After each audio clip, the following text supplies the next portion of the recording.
Good morning. It is the 4th of May, at least here in America, but by the time you guys are hearing this, it'll be the Revenge of the Sith. 5th, sorry. And welcome to Time to Live podcast, a gaming podcast. We cover everything from video games to RPGs and LARPs. I am Reverend, and my compatriot Quad. Good evening. Evening for you and those in Europe. Pretty much.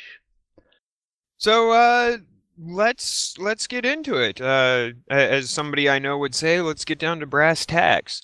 We've kind of modified and solidified the schedule for how we're going to be recording these now. We're still going to maintain our same release and recording schedule, but the format of the podcast might see a little bit of tweaking.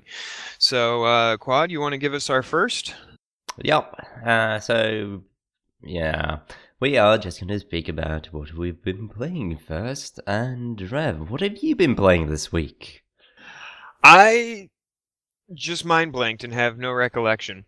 No, I'm kidding. I've been playing Lego Lord of the Rings. I'm at now 90 some odd % completion on it, and I just had to give myself a break because the repetition was literally killing me. I was going crazy. To combat that, I popped in Modern Warfare 3, and I played a couple of missions last night of that. I've also played some Crackdown 2, and that's pretty much been it. I haven't really had a whole lot of time to game this last week. What about you? Well, I've been playing way too much Mountain Blade. Way too much. I've actually caught up Dota to 2? No, I haven't been playing that much Dota 2, actually. I've been mostly playing Mountain Blade. I haven't actually touched Cataclysm DDA this week. I haven't been playing that at all. So yeah, I've been playing 2 Mountain Blade games, and one was Warband I started with. Then I noticed that was too easy, so I went over to with Fire and Sword. And my first campaign, or the first character I made, didn't really do so well, so I kind of had to start over. So I went over to another guy, and I'm doing excellent with him. He's just amazingly good. He's winning. I'm assuming a good tactician. Yes, I turned him into a good tactician eventually. But yeah, so I learned over the course of this week how to command troops properly.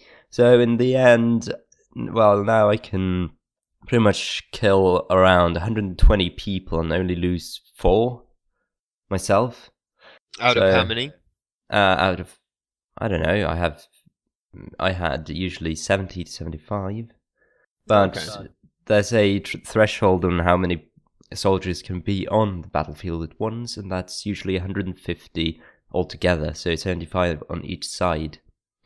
So, for me, it can be easy to win if even a huge combat. If I have to fight 400 people, I can still win, because if I position my troops properly and have the marksman, the game does contain muskets and all that. So if I have them up on a hill and they keep shooting into where my cavalry is fighting their cavalry and ground units, and I just run around the back and kill all their marksmen. So yeah, That's a fairly standard tactic. The hearing you describe that actually kind of reminds me of when I was watching Sparhawk play Chivalry, and I was commenting throughout his gameplay and was like, no, seriously, you should go for an onside cut and then blah blah. And it was watching historical shots or historical tactics being used in video games always makes me giggle in delight. There's just something fascinating about that to me. yeah. Now let me give you a sort of a rundown on my equipment. I have some fairly interesting equipment. So in that game, you have a currency. I think it's thals, something like that, and they're pretty much gold coins. And a peasant, for a peasant, 1 thal can pretty much have you live for 1 month or something.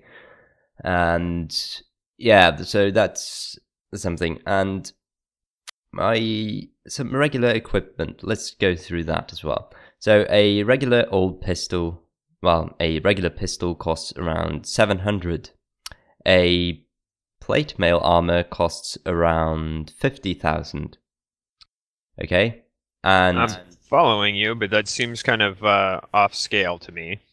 yeah, well, it's sort of, the amount of metal and all that, and the craftsmanship of it. If you want a good pistol, it'll cost you maybe 10,000. And my pistol costs 120,000. It's a double-barreled Dutch pistol. Okay. And you can think about it. It's the Middle Ages, muskets have just been invented, and I run around with a double-barreled pistol. What kind of accuracy does it give you? It gives me fairly good accuracy. It doesn't give me long-range accuracy, but in mid to short range, it's amazingly good. And it does take the same amount of time to reload as a regular pistol, which is usually 4 to 5 seconds. So that's interesting. So it sounds like they're skimping a little on that aspect of historical accuracy, but I'm willing to give it some slack there. Yeah, and then we have my armor, which is a handmade black armor. That thing set me back maybe 90,000. So you have a gun that's worth like double your armor, and does your armor protect you against pistols? Yes, it does. I can take a musket shot to the heart and not die. I also have a good helmet that can set me back 90,000. And yeah, so that's quite interesting. And all that was paid for from my one village. That's the interesting part. One village. It's not even big. There's maybe 100 citizens there. And they keep giving me 30,000 a week. Okay, so it doesn't take too long to accrue money. The economics in this game are obviously off kilter. Well, it really depends on how prosperous your village is. If it goes on a sort of a range of very poor to very rich, right? So my village is very rich because I've sided with the Swedes. So they usually have a more rich society than the others. Well, no, I get what you're saying, and it makes sense to have that variation in the game. What I'm commenting on though is that the incongruous nature of having a set of full plate armor cost $90,000 for whatever it is, and then having a high-tech, especially for the time, device capable of killing people at long range and rapid, obviously it's a technological advantage, only being slightly more expensive than that. So to me, that says the economics behind it are obviously fudged for the game purposes. Yeah. There are other types of armors and so on that you can have handmade, but they cost less. So I just went for the most expensive thing because I was kind of accruing a lot of money. So there's also the thing about, my fortress is actually giving me less money than my village. And yeah, it does actually cost me more to have it. I do have a village, well, I have a total of 600 troops. Which is quite a lot considering the king usually only has like 200 to 300. And my people are all veterans. They are all super good. So yeah, it did take me a while to get there. Well, using that as a springboard into our next section of the podcast. Do you have a Let's Player that is doing a Let's Play of Mount and Blade that you would recommend to me? Well, I have one that did one a while ago. And that's Jeff Major. I may mention that too much, but yeah, he does have it. But yeah. Okay, well, I will check that out so that as the week progresses and you talk about Mount and Blade, I will be able to know what you're talking about. Yes. And yeah, let me just go ahead and tell you who my featured Let's Player is. this week. All right. So he's been mentioned before on this podcast because we're both fans of his, sort of. And he is currently doing a really good Let's Play of Star Drive. He's done a lot of other games, I just can't remember off the top of my head. But Star Wars Bridge Commander, Final Fantasy VII, Final Fantasy VI, Knights of the Old Republic, a lot of Mega Man, some Metroid. yeah, so you remember more than me. Anyways, I watch him frequently. yeah, I know. And yeah, that person is Get David. He's excellent. He's a really good Let's Play. He doesn't do all that, heavy editing. Well, but because he's actually really good at commenting. I would definitely. He's probably the most popular Let's Player that I follow, just in terms of sheer numbers. But I really like his style. His commentary is fantastic. He seems to be highly polite and incredibly knowledgeable about the games that he plays. Yep, that's So, usually yeah. a good thing. Yeah, definitely. And he's pretty well skilled. I mean, he may not be the absolute best, but he can play the game. And in one of his LPs, he actually talks about, I'm playing this on normal difficulty. So if you're expecting, like, how do I beat this on, oh my God, I'm super fucked mode, then you're in the wrong area. Yeah. But, he does well. Yep, I agree. So yeah, okay, get Dave. On mine, I'm actually going to talk about somebody that I just learned about this past week.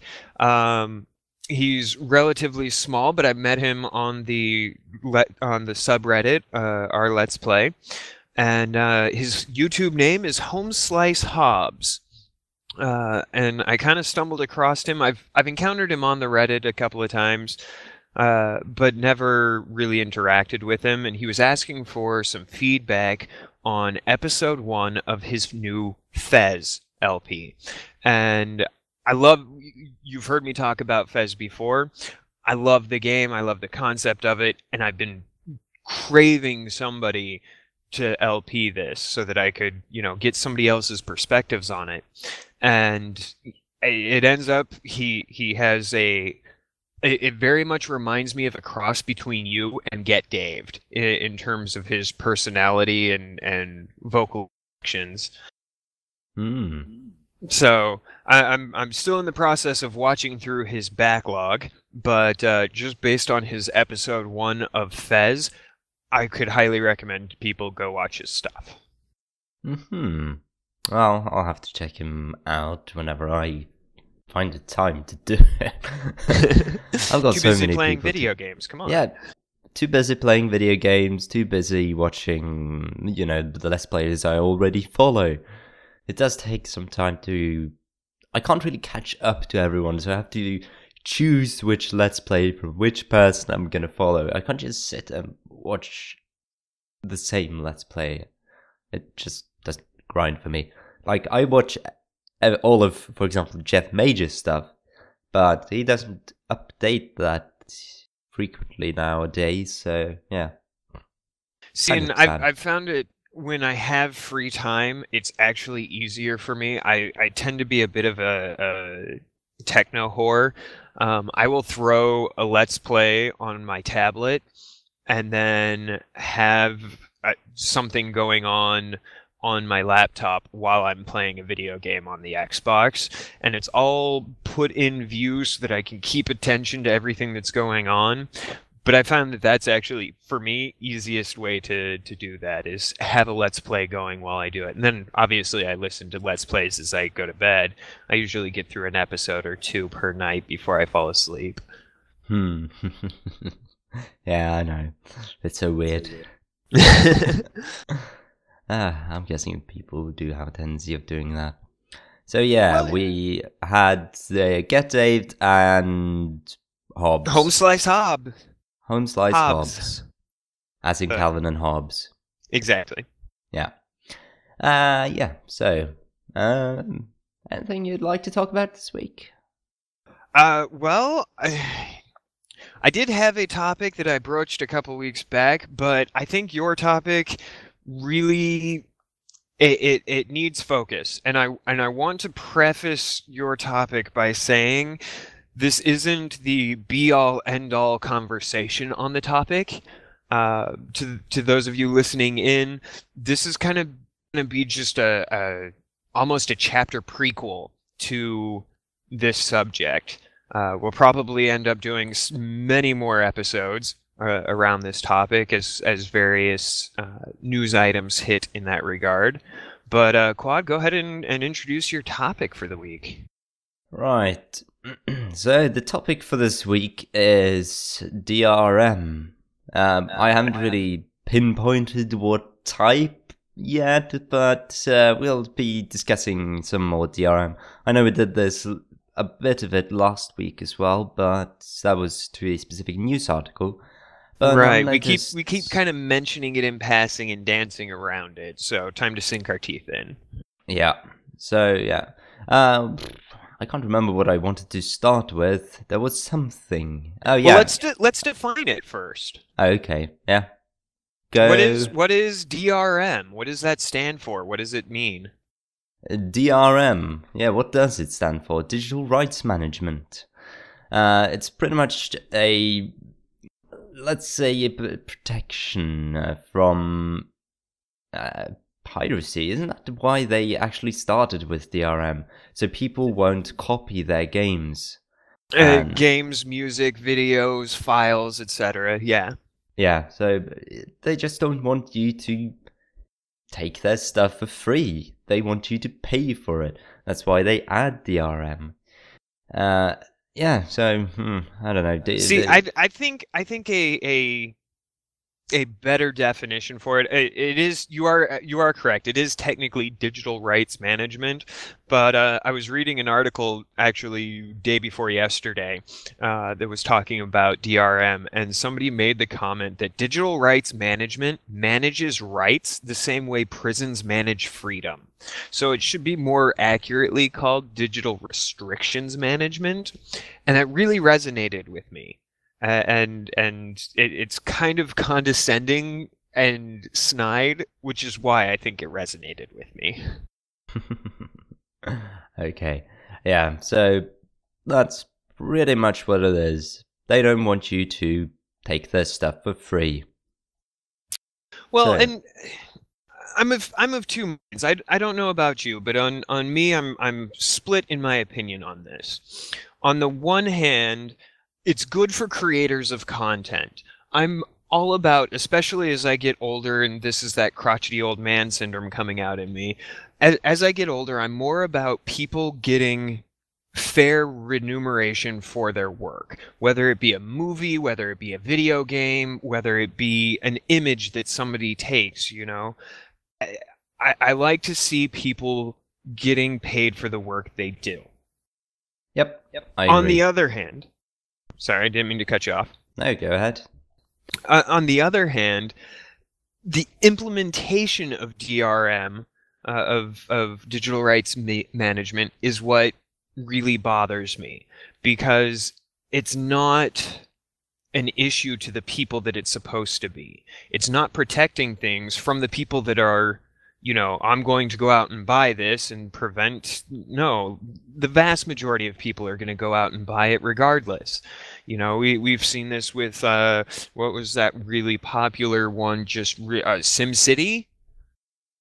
You know, same basic principle. They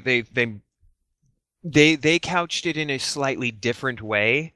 They made it multiplayer accessible, but that's basically just a fancy dress being put on DRM. Yeah. And so that implementation ends up hurting the people that want to support them, and really ultimately doesn't do anything to stop the people that they're trying to stop. Yeah. There's always some strange ways of people want to protect their games from pirating and all that, whatever it is. And if you I don't like online DRM. None of us like online DRM because it limits the possibilities of broadening other people's perspective towards games. Some people don't actually have a constant internet access, as we've also discussed. Exactly. Nobody listening to the podcast will know, but 2 weeks ago, I lost my connection while we were recording the podcast, and it took me a minute or so to come back online. Yeah. That's enough to boot you out of a game, and no, ridiculous. I'm living in California. We have fairly solid internet infrastructure, and I lost my connection for over a minute while doing this. Yeah. That was fun. No one noticed because I had to edit. The fact I appreciate. Yeah, good. And, well, let's just dive into some talk of DRM. Okay. I want to start with Game Dev Tycoon. You've probably read an article on this this week. I'm the one that sent you that article. Yeah, I've seen that article everywhere as well. So, yeah, you may have heard of Game Dev Tycoon, and it was them that did actually set the game on a torrenting site, wasn't it? Or was it? They didn't. I believe they put it out on Pirate Bay. Okay, yeah. So yeah, they put it out on Pirate Bay. Don't quote me on this. It may not be 100% accurate, but that's pretty much what it was. And you could play the game, sure, up until one point when people start pirating your game in the game, and you would just slowly lose, and you'd have no way of actually playing past any point because you'd go bankrupt after a while.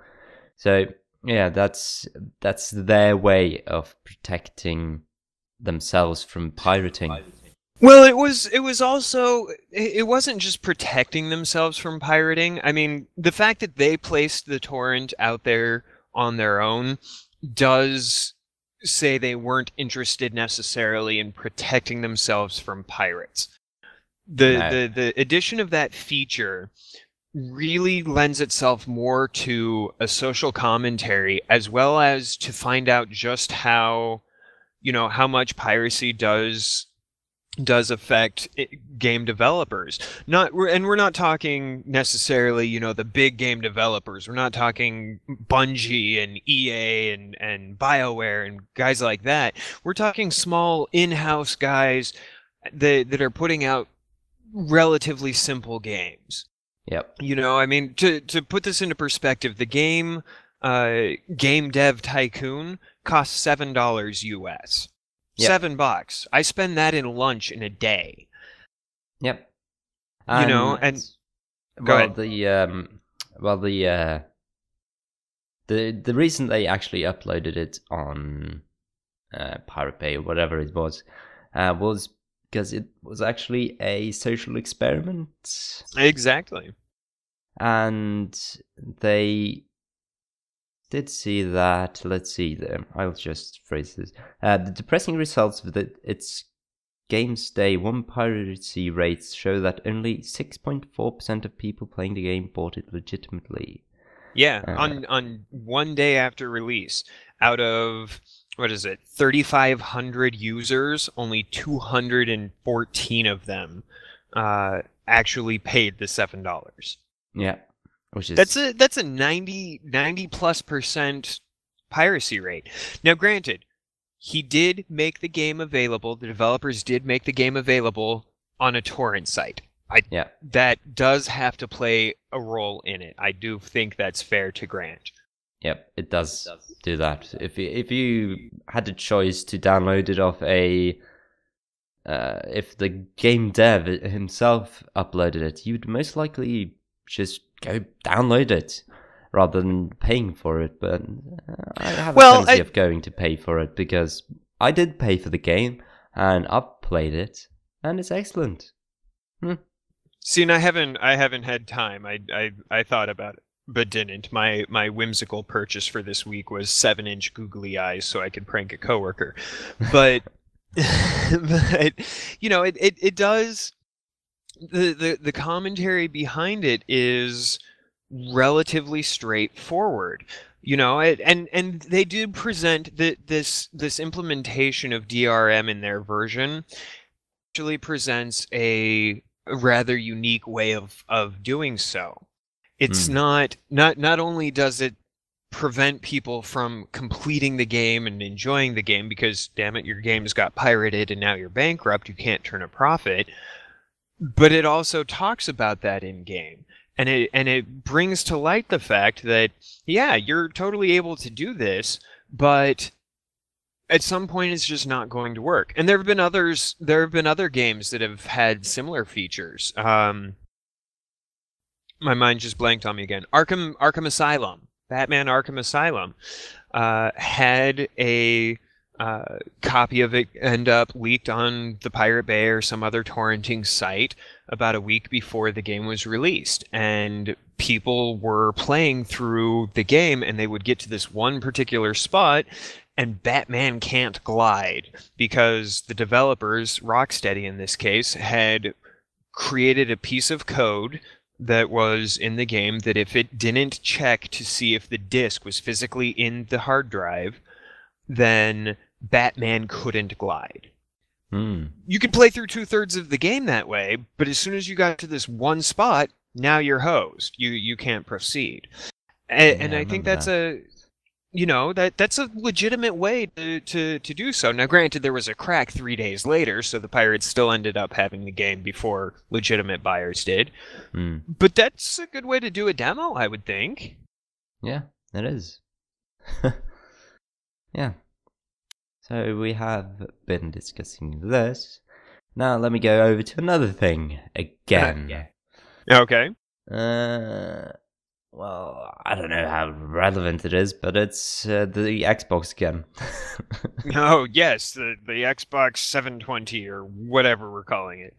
Yeah, the one that's being, I don't know, announced soon-ish. May this month, like the 21st or something. Microsoft just made another big announcement that they're making a big announcement. Yeah. So, I don't know how specific it's to DRM, but I just wanted to talk about it. The subscription fee, it was just a way for people to actually get the console without having to pay the full price, right? Well, yes and no. There's going to be, from my understanding on the stuff that I've read on it, there is going to be a full price version of it that will basically be a standalone, and that'll be about $500. Yeah. But then there's a chopped down version of that that'll be about $300 and requires a 2-year a 2-year payment of Xbox Live at $15 a month. Yep. So basically, at the end of it, you'll have paid $899 compared to buying the standalone version at $500 when it came out.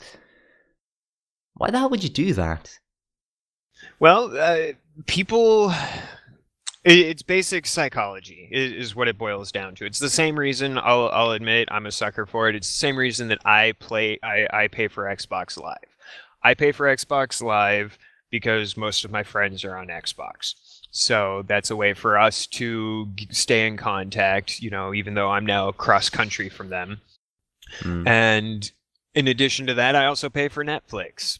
But I have to pay 2 subscriptions to be able to get that.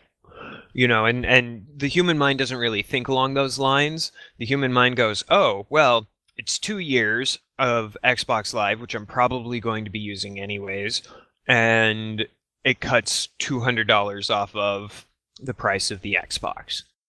Yeah, What they don't do is that additional money where it's like, oh wait, no, it's $15 a month times 24, so I'm spending significantly more.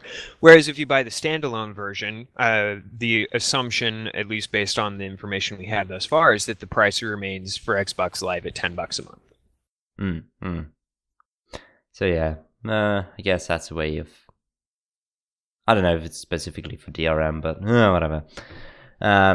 It's about to 720, and we're just looking towards it and waiting to hear whether or not it does actually contain DRM. Well, the online DRM thing.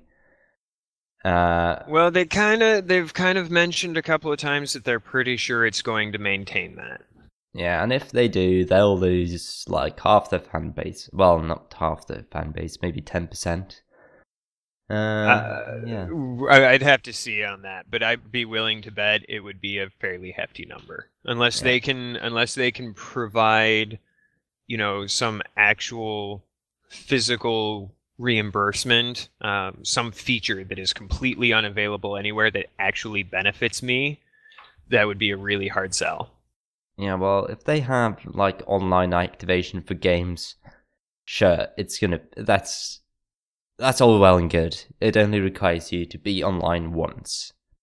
I have no problems with that. The problem I have is if you have to be online and logged in to Xbox Live at all times to actually play your game. That's the problem I have with always on DRM. Well, and we've seen the results of that in the past. I mean, the only thing that really sets this concept of always on Xbox apart from, say, Assassin's Creed 2 by Ubisoft is the fact that this is the first piece of consumer hardware used primarily for entertainment that the hardware itself is DRM restricted. Yes. So now not only do we have to deal with our games and our software being restricted via DRM, but we also now have to start being concerned about our hardware. Now, I don't say now we have to as though it's never happened before. I mean, who remembers Starforge? Star Force, I think it was, where Sony installed a rootkit on your computer so that you could use something of theirs, blah, blah, blah. And, it was taking your information about your computer and it would scan your system and then send that off to God knows who and where, and all of that without your permission. So, I mean, it isn't as though this sort of thing hasn't happened in the past. I'm saying that this is the first time that it's happening on a standalone device, and they're being open and public about it. Jeez. Yeah, it's kind of. I see it as kind of being the water and the frog in the pot. Are you familiar with that analogy? No. The rumor is if you have a pot of boiling water and you throw a frog into it, the frog just jumps right the hell out because oh shit, it's hot water, jump out. But if you put a frog in a pot of water and slowly bring it up to a boil, the frog will stay there until it boils itself to death because it. Yeah, exactly. So. I kind of see this as being the pot of water. Microsoft is basically said, look, you've accepted all of these other times that everybody else has screwed you and you guys still come back and buy it, so let's just take it the next step. And now we're going to take it the next step. And that's the concern that I have. Yeah, I agree. I don't know. Oh, people. I probably won't be buying a always on thing unless I really want it, and I really won't buy it on, the first day, because I've noticed how the SimCity thing went, because I was super hyped for that game. I did try it earlier. I think I was in the first beta for it, and it just seemed really good, and I wanted to play it, so I bought it on launch, and I regret buying it on launch. I should have waited 2 weeks or something. or more. Well, and I mean, that is a perfect example. Let's look at the history on that one. When did Diablo 3 come out? Like 10 months before that? Yep. Yeah, so I mean, it's Diablo 3 had the same problem. Blizzard was like, "Oh, we're gonna make this always on because multiplayer," and they had at least a legitimate reason behind it. When you start involving actual money in the game, I think you have a justification for DRM. I don't want it to be necessarily intrusive, but when you're dealing with an auction house where other people are sending money back and forth, I think you have cause to make sure that the people who have it legitimately. Yeah. That being said, it's a Blizzard game. It was the sequel to one of their most popular games in the history of games. Yep. And they had so few servers that the launch was borked. Yep. Did they learn from it? Yes, I think they did. SimCity comes along 10 months later. I mean, EA has a whole lot more of information about, their consumers than, say, you or I would. But with all of that, they had, within 2 weeks, EA had increased the amount of authentication servers by 120%. And that only eliminated about 80% of the problems. Yep. That's a pretty big gap there. Yep. Yeah. That I don't know. Yeah, like, let me just talk about the Diablo 3 always on DRM.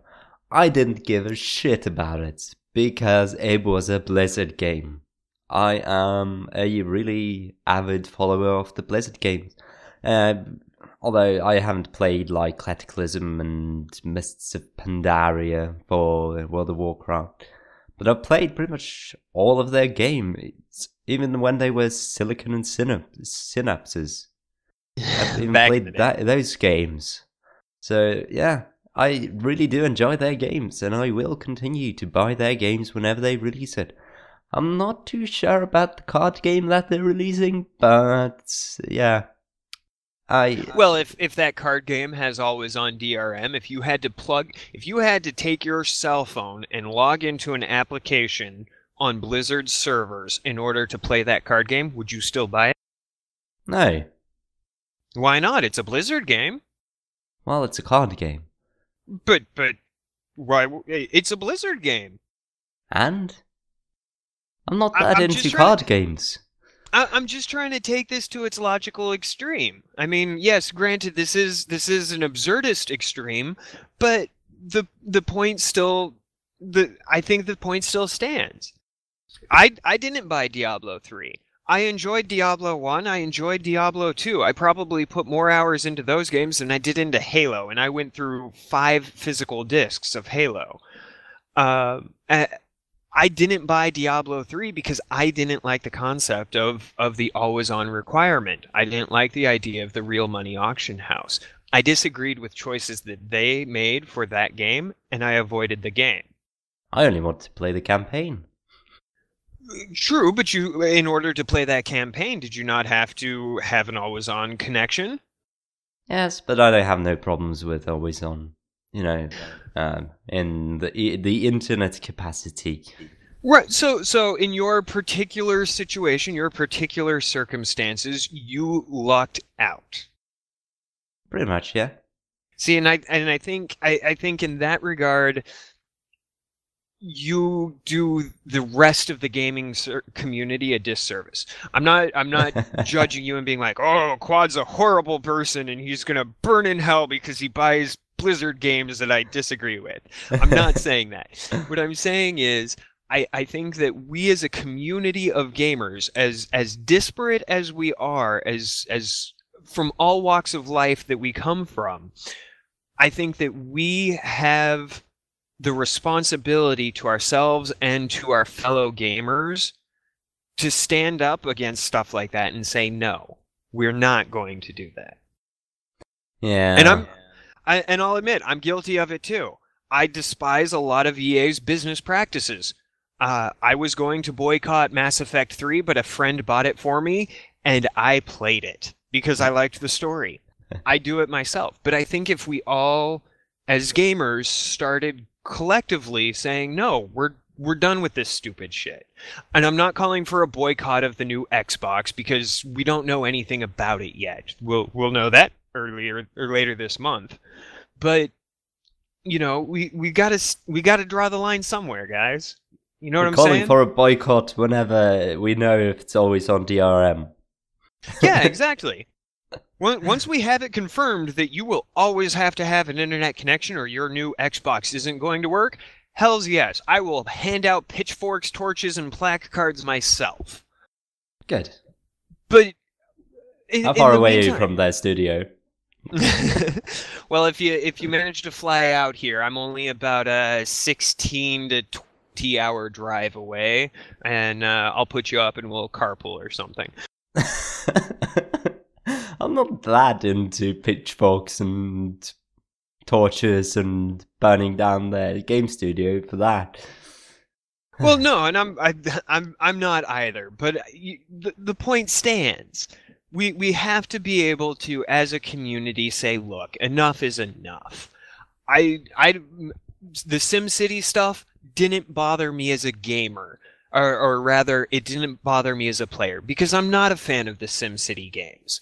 I've played them a couple of times, but for me, it doesn't have the attraction, the stuff that I would want to play in it. But it bothered me as a gamer, as a member of the gaming community, to see how a company, in the guise of, protecting their software, managed to fuck over people that I knew that do like their game.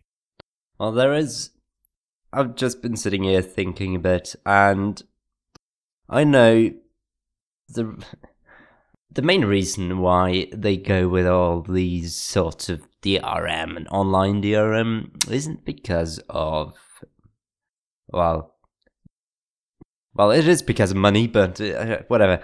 But the reason that the community and the game devs have had to start doing this is because of us. We who pirate, we who crack their DRM, and, well, it's mostly the pirating. All the pirating is the reason why they go with all this DRM. But is it really? It is. Why wouldn't they?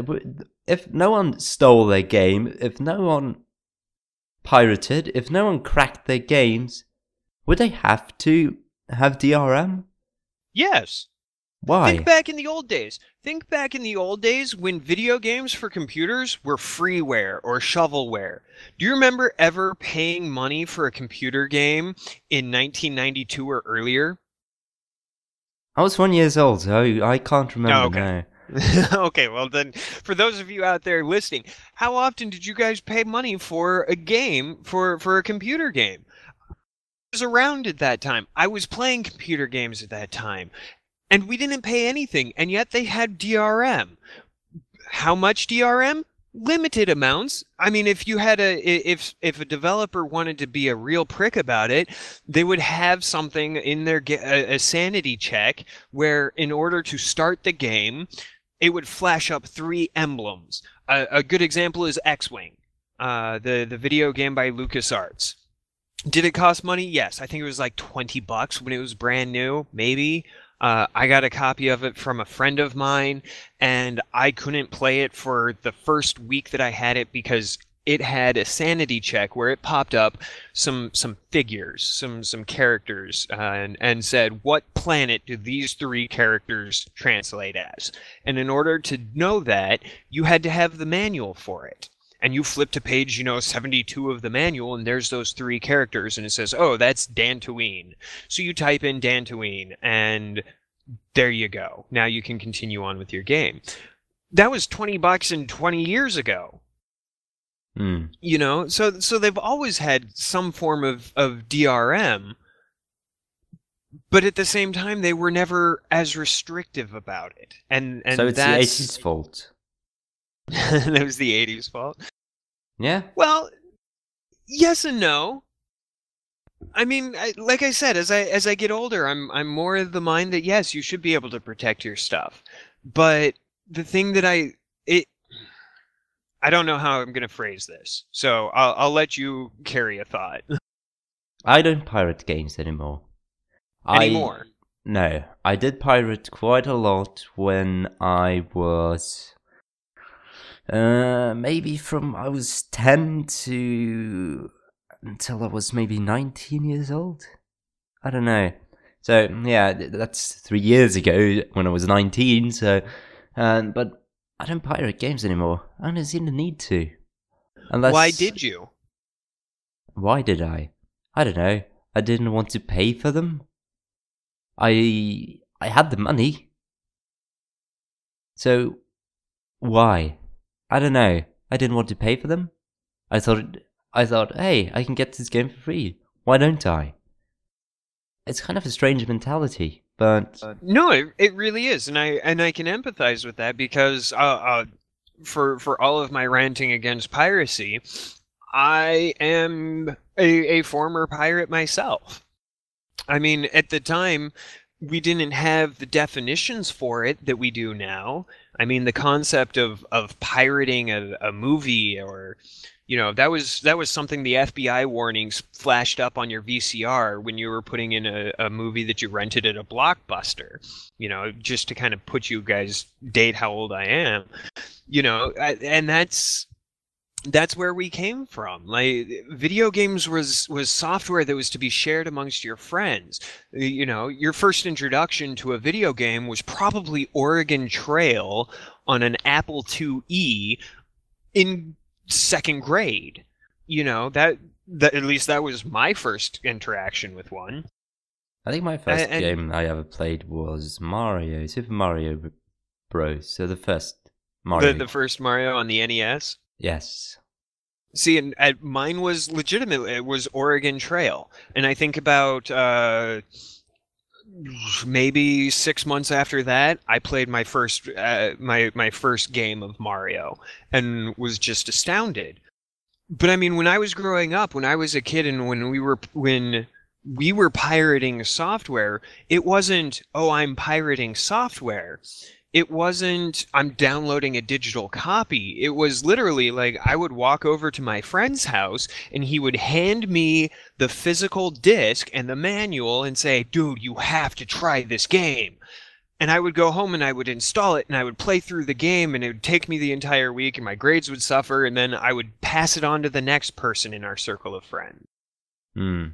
And that's what piracy was for us, in today's terms. It was a very one-to-one experience. There was only ever one copy there. Was it technically wrong? That's when we start getting into the ethics and legality of it. And that is a topic that I think we can briefly touch on, but is going to take a much longer conversation to really hammer out. So we might save that for a later episode. Yeah, we've been talking about this for quite a while now. But, well, I'm okay with that. I don't know about our listeners, and any of you guys do have a problem with it, please let us know. Give us feedback on how we're doing. But I mean, this is a hot button topic, and it's a topic that affects everybody that plays video games. Not even necessarily what we would classify as typical video games, the Xbox or PS3, but even casual games. Angry Birds for the iPhone has DRM on it. It has? Yes. That Angry Birds for your iPhone or your iPad includes in its software a hidden file that has the record of what device purchased it under what account. It ties that copy of a game to that device. That does not mean, that doesn't prevent you from copying it off onto something else. If I replace my iPad, if I had one, with a new iPad, I could log into that account and I can re-download Angry Birds, most likely without paying for it, because Angry Birds keeps a version check of that initial file that says this device with this person's name with blah blah blah, and sends that back to them. It's Angry Birds. It's a touchpad. It affects everybody, and not everybody thinks about it. We as gamers are uniquely present in the situation, or rather, we as informed gamers, or the hardcore crowd as it might be, we have the unique perspective to be able to say, no, this isn't necessarily right. The way that you guys are doing this isn't right, or the information that you're gathering isn't right. Because Grandma Quad playing Angry Birds on her iPhone isn't going to think about the fact that the makers of her iPhone game, or the iPhone store, now know that she's purchased that game. Hmm. Yeah, and what ramifications that could have. Yeah. So it ties back... Sorry, go ahead. No, nothing. Go ahead. Okay, well, I was going to say it ties back to that earlier statement that I made, that we have a responsibility to stand up for the gaming community at large. More and more, and this is going to keep happening. More and more things are becoming game-centric. There are, the gamification of education and, ARGs and things like that. Everything is because people enjoy playing games of all sorts. Even people that hate video games still play games. My boss at work hates video games. He thinks they're a complete and total waste of time. He plays fantasy football. What the heck? D&D for jocks, right? But he plays that religiously. He has an office. My office has a fantasy football league pool going. I have no idea what this is, but my hobby is a waste of time. And he doesn't recognize the fact that the application that he downloaded so that they could synchronize their fantasy football league, and if somebody wants to educate me on this, don't bother.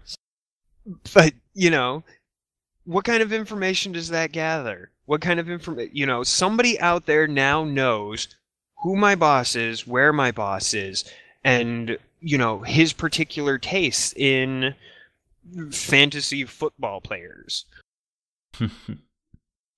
Yeah. And he doesn't care about the ramifications of that because he doesn't know that there could be ramifications for that. Yeah. Okay. Well, I think we've been speaking too much on DRM for today. We still have stuff to go through. A lot of DRM talk to go through, but yeah, we are going to try and limit this to not going on for, several hours. Oh, come on. I know our listeners wouldn't mind hearing me rant for the next 48 hours about DRM. Yeah, sure. But yeah, okay. So let me just ask this before we go on to the to the news. What's your favorite game company? I can't answer that question. Why not? Because it is the similar situation to when somebody asks me what's my favorite movie. I can't narrow it down to a single, this is the pinnacle of Reverend's opinion, because different games and different game companies appeal to me on different levels. Much like movies, I've got my favorite action-adventure movie, and I have my favorite crime-drama movie. I have my favorite Martin Scorsese movie. But games also do that same thing. If we want to talk, what's your favorite action shooter game? I would probably say Halo, which means Bungie is therefore my favorite game. But if we're talking RPGs, I might say Square Enix, because Final Fantasy VII and Final Fantasy X are two of my favorite RPGs. So limiting myself to a favorite game company, I can't do. I can't even narrow it down to a favorite genre. And you can't even tell me who your favorite publisher is, then? No, because a lot of the stuff that I like is published across the board. I love BioWare. They're published by EA, but I also love Bungie, who was published by Microsoft, and I think they're now Activision. So, I mean, I can give you a generalization. I like games and the people that put out games. Well, but I can't really get more than that.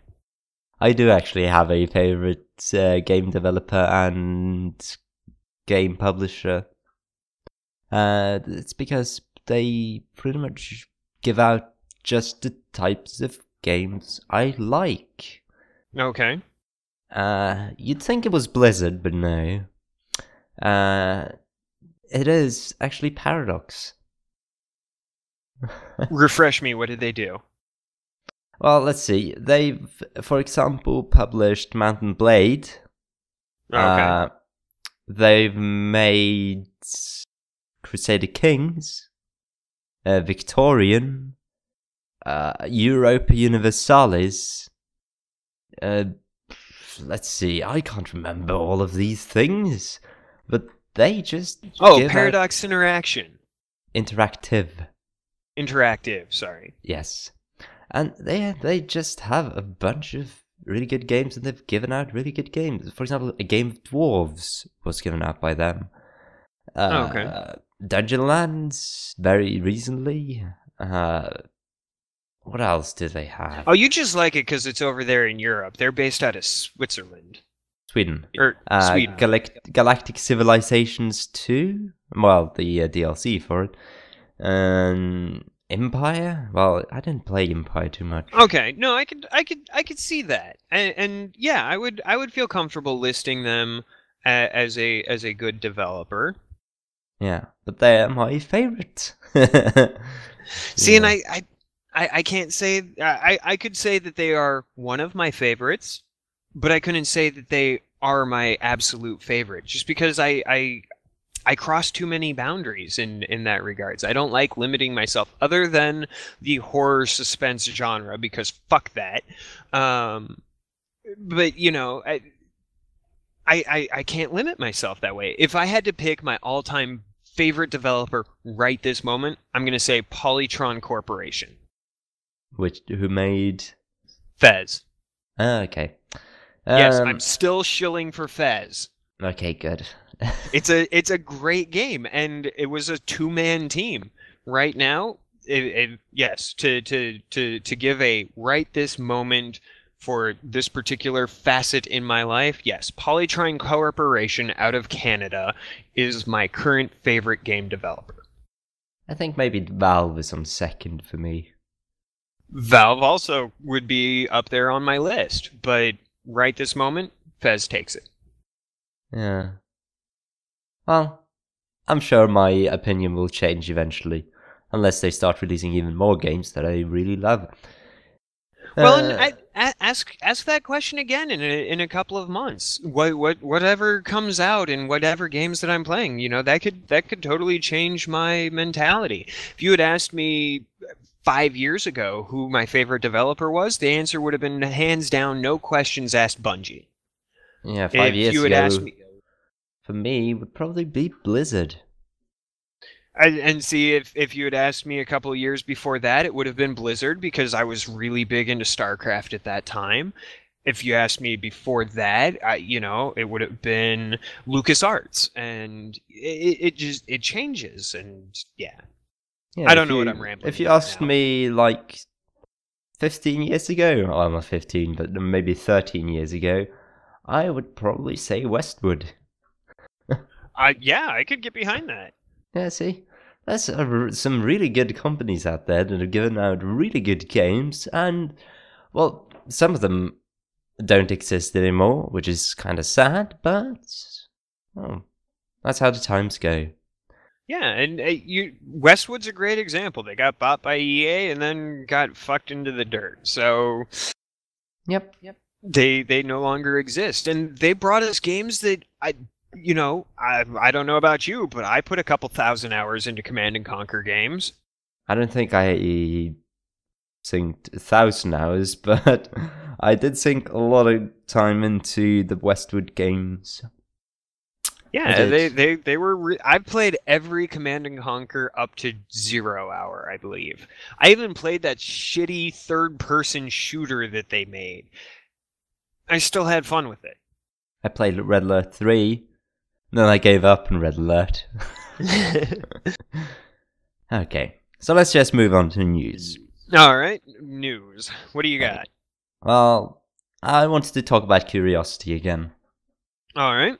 Because now we know how many layers there are actually left. 50 layers left, We have actually. 50 layers left. Yep. So we're pretty much just waiting and seeing what's inside the cube.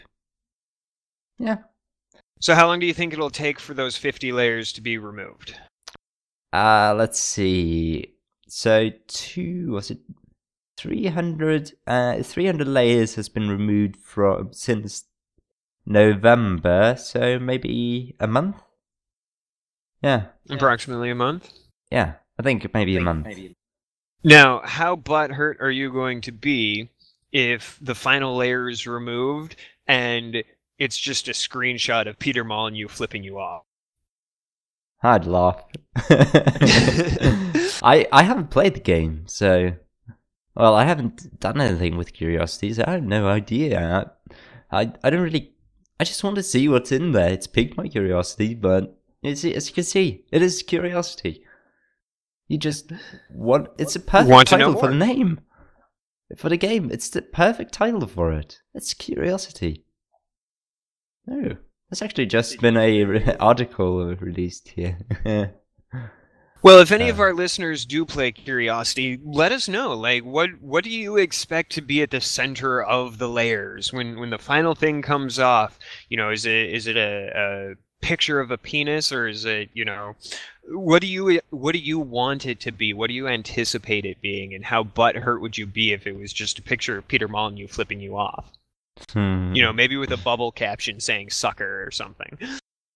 Yeah, people are thinking maybe Peter Molyneux himself jumps out in a sexy outfit at the end. That's a different spin on a stripper cake. Yeah. Current rate unwrapping 21st of May, actually. Say that again? They're estimating it to be for 17 days. The 21st? Yeah. Isn't that when Microsoft is making their big announcement about the new Xbox? It's saying, which is coincidentally the day Microsoft is set to show off its latest console. I don't think it's probably that. They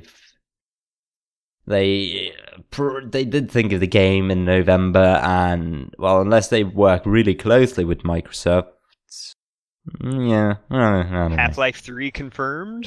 No, I don't know. I don't think so. Okay. Well, I actually have a couple of news items that aren't really like, oh, this is super big news, but it's things that interest me. Unreal Engine 3 by Epic, the video game engine, has been ported to HTML5. Yeah, the Epic's Unreal Engine 3 powered Epic Citadel tech demo running in browsers via HTML5 and JavaScript. Yeah, so we're able to we're making progress. Things are becoming more and more accessible, which DRM cuts down. And sorry, we're not on that topic. Yeah. But yeah, there's that, and LucasArts released the source code for the Jedi Knight games. That was quite a while ago, wasn't it? It was quite a while ago, but we've seen our first ports of those over to Linux because of that. We've got two companies or two groups that have released Linux ports of those games. Because of that software. And that one of them just happened this week, and the other one happened, I think, last week. Okay. Well, that's quite cool. Yeah, I think that's really, really cool. Those are some of my favorite games for a long time, and if I still had my copy of Jedi Academy, I'd probably try and play it on my dying laptop. Yeah, you really need to fix that thing eventually. Yeah. Or get a new one. Whenever you get to that. I'm thinking spring. I'm thinking by spring, maybe fall if I'm lucky. I should be able to get my hardware replaced. Good. Because then we can actually play some games together. Well, if you had an Xbox Live, and well, yeah, no, that probably wouldn't work either. If you had a PS3... My roommate has one. I wonder where my PS3 is. So if I had one and you could find yours... It's probably in some other room. My sister has a tendency of stealing it. Oh, one other bit of news. Scribblenauts is being sued. Okay. Are you familiar? Are you familiar with what Scribblenauts is? I know. Okay, so apparently, they included in their dictionary of definitions several things that were memes. Unfortunately for them, the particular memes that they were including in this particular case was copyrighted content from somebody else, and the owners of that of those two particular memes are suing Warner Brothers and Fifth Cell, the developers of Scribblenauts, for including their content in their game without rights to it. Why? Good question. Because it's their content, and I don't know. There's a good chance that they could make a fuck ton of money off of a couple of cat pictures and a video of a cat playing a keyboard. Wow. Do you know, if someone used my content like that, I would just ask them to put me in the credits. So you're okay with me taking your Let's Play content and republishing it and monetizing it on my channel? No. But if I put you in the credits... No, not like that. If I did like a viral video, like something, I wouldn't really care. You know, if I had the keyboard cat, I wouldn't mind if people used it in other places. It's kind of interesting. If they just added a link to where it was. If you were using that as part of your livelihood, say that your job is to make videos of cats playing on keyboards.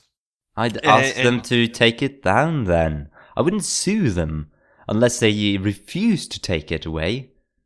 Well, how do you take that down out of a game that's already been published? They could remove it? How? Scribblenauts is correct me if I'm wrong, isn't Scribblenauts a PC and a DS game? Yes. So I have a DS and a copy of Scribblenauts. How are you going to remove it from the game that I have? That's a good question. So I think in this particular situation, while I do think it is a dick maneuver to sue them, I think I wouldn't sue them. I'd ask them for licensing rights or something. Yeah, just some sort of, I don't know, some sort of strange payment. You know, I can't remember what it's called. A free copy of the game. No, not that. I'm not that into Scribblenauts. I'd just ask them for like a symbolic sum or something for it. Well, that's one way that you could do it. I agree. Probably the way that I would most agree with. But at the same time, Fifth Cell is backed by Warner Brothers, and Warner Brothers kind of has deep pockets. And Warner Brothers also kind of pisses off a lot of people with their, DRM and their nonsense in that regard. So why wouldn't you? Like, I don't agree with the lawsuit itself. Now I'm gonna put my foot in my mouth. I don't agree with the concept of suing over this situation. However, I agree with why they're choosing to go after it. Yeah, well, I tried to not include a lawsuit because, I don't know, the lawsuits... Why would you? I don't know. Sometimes that's your only recourse. Yeah, well... If there's no possibility of removing it, I would ask for royalties.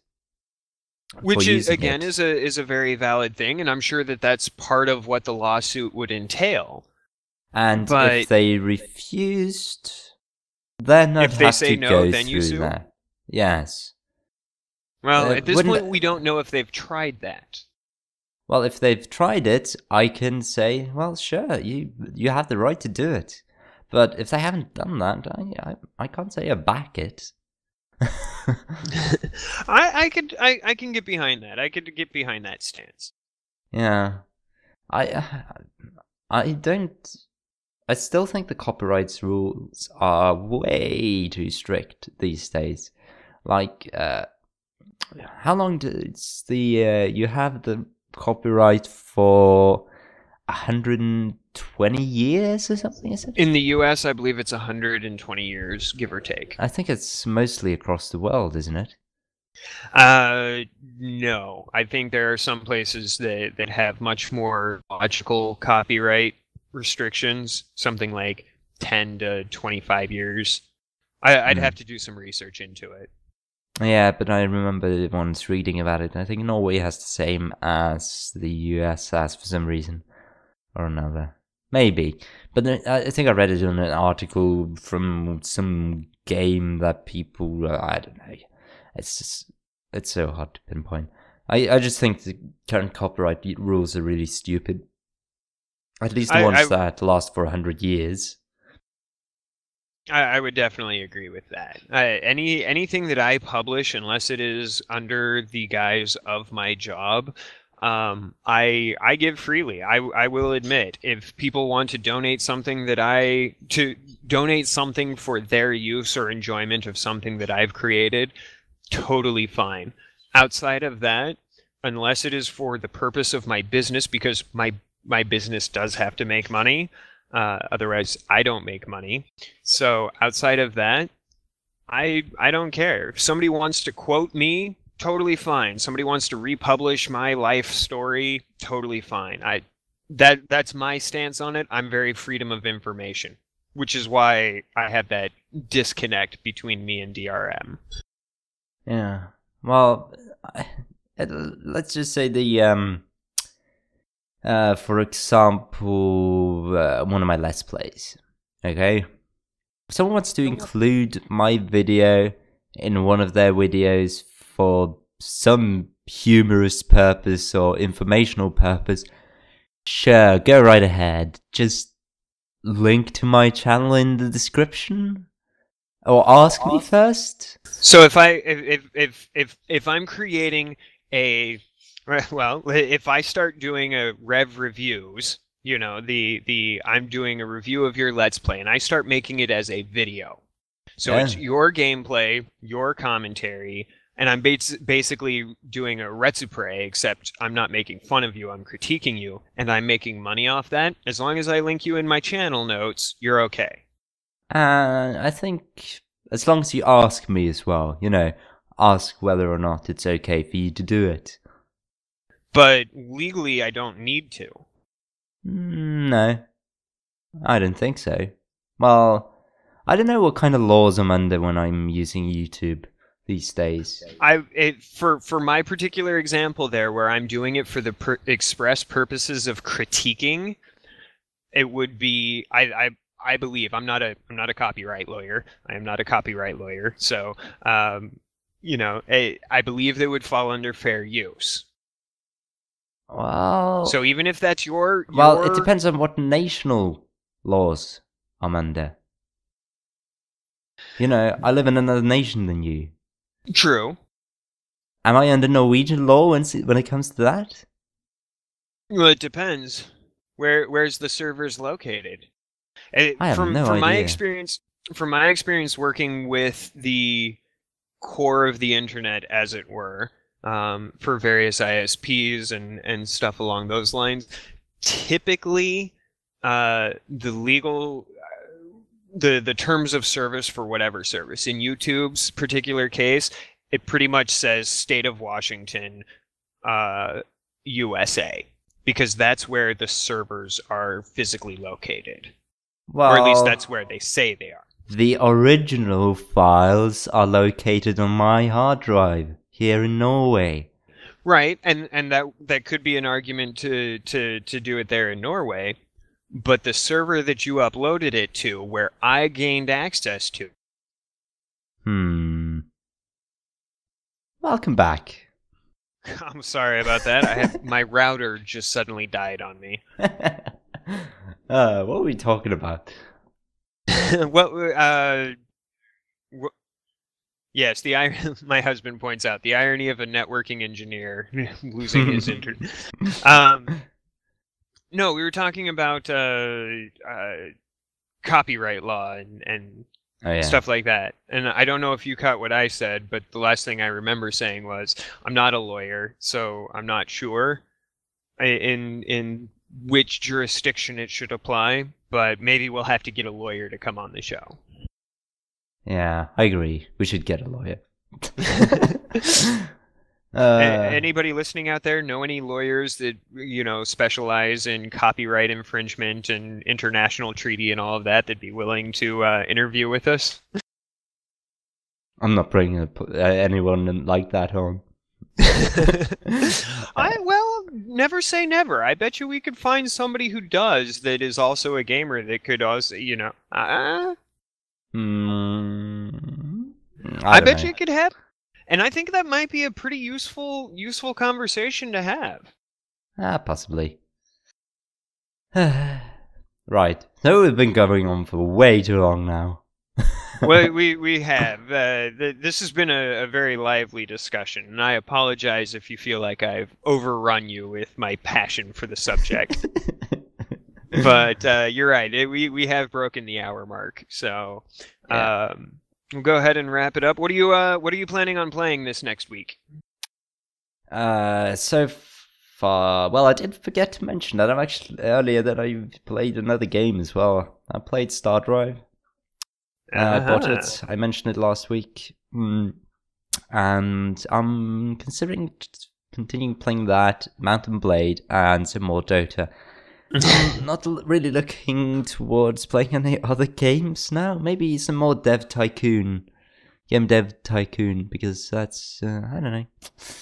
It's fun, and the interest of how they did it intrigued you. Yeah, very much. Yeah, so that's pretty much what I'll be doing. I don't know if I do have some stuff on my hard drive, for example, that I need to edit, render, and all that, and release. I just haven't gone around to it. You lazy bastard. Yeah, I haven't released anything in like 2 or 3 days now. So yeah, that's fun. All right. Me, I don't know yet. I think I'm going to try and hammer out some more of Modern Warfare 3. Probably today. I'll probably end up running through that game today and tomorrow. And then I'm looking at my collection, and I realize that I have 2 games that I've owned for years, have started playing and never finished. Tenchu Z and Splinter Cell, or not Splinter Cell, Tom Clancy's Generals or something along those lines. The voice-commanded Xbox RTS. And I think I won't make any promises, but I think I'm going to try and at least make it through Tenchu Z this week. Something else may pique my interest, and I'll go for that. But I think I'm going to Modern Warfare 3 and Tenchu Z. Well, I'll leave you. Before we go towards our ending thingy, I just want to give you a piece of trivia. Okay. So, last week's podcast, you were a bit loud on the intro. Was I? Oh, yeah. How loud? So loud it broke the decibel thing, so I had to turn you down by like 70%. That was fun. I enjoyed that. Enthusiasm has its downsides, I guess. Yeah, that was fun. I enjoyed that. I didn't have any problems with it anyway, but that was that's fun. Good. So Okay. speaking of editing, and this is just one more final side note from my side, but Dariel from IRC and Reddit has stated that he's actually in the process of recording or writing and recording an intro music for our podcast. So we might, if we get other submissions, hint hint, audience peoples, we might have some kind of contest or something like that to do that. But we'll definitely be checking it out. Yeah. If everyone comes up with a better background art than the one I've added, do go ahead and submit it, because it's not really all that appealing. I think it's fine. I don't know. I don't watch podcasts for the background image personally. You know, I listen to them in the background while I'm doing other things typically. So yeah, for me, Sparhawk's Let's Cast was a black screen that had the words "Let's Cast" on it, and you know, I thought that was fantastic. Yeah. I did make something else. If you guys want to submit fan art or whatever, a background image you want to see us use, sure, why not? I'll put it in some way. I'll even include it in the beginning. No worries. Yeah, sure. Why the hell not? We'll have to post a email address that can be used for that. But yeah, we'll do that. Yeah. That sounds good. So yeah. Anyways, we're going towards the end now. So, we are at the end, I think. Okay, we are at the end. We're gonna end it now because we've been talking way too long, and yeah, I think talking about one topic has been a fairly good way of doing things, and well. Yeah, I like the structure of the more structured format. Yeah. And we will continue this until we get some valued critique, constructive criticism, not personal crap. Yeah, so thanks for watching. Do join us again. Yeah, this has been Time to Live podcast with Quad and Rev. You guys, we'll see you next week. Yay! Thanks for watching. Bye-bye. See you later. Next time. Bye. Bye.